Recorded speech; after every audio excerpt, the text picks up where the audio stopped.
I mean, the president proposed this one-time 14% tax on earnings that U.S. companies are holding overseas, which sounds like a proposal that you made last year as chairman of the House Ways and Means Committee. I mean, what is the virtue of this idea? Well, it's important that he's expressing a willingness to make our American employers more competitive around the world. He's obviously looking at it differently than I did and we did last year. But what we really need to see is, are they willing to find some areas of common interest?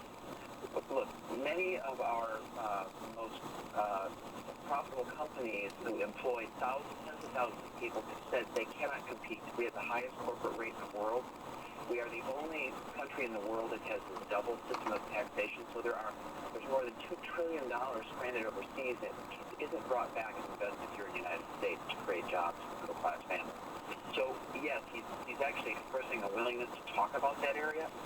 He's going in a direction, though, that I think we'll need to see some change in order to get kind of bipartisan compromise. We'll need to get it through Congress. What exactly is the sticking point? I mean, this sounds like an idea, taxing companies that have a lot of money overseas, that you and the president sort of have the same opinion. What is the difference? What is the gap that needs to be overcome?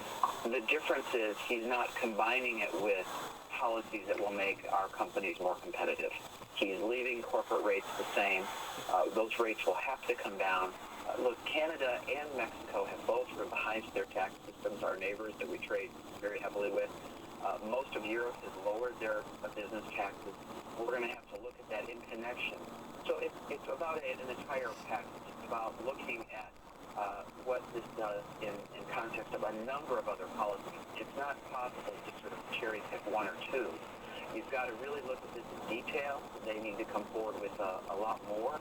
But like I said, it is positive that they're expressing a willingness by putting some of these issues in his budget. He's been talking about them. And some of the interviews that leaders on both sides have been giving have shown that they're interested in trying to find some common ground here. Step back for me if you can. I mean, there does seem to be this idea of common ground. We have now Congress, under Republican control, both the House and Senate. We have a Democratic president with 2 years left. I mean, do you see kind of this toxic atmosphere calming down a little bit? Is there hope for that?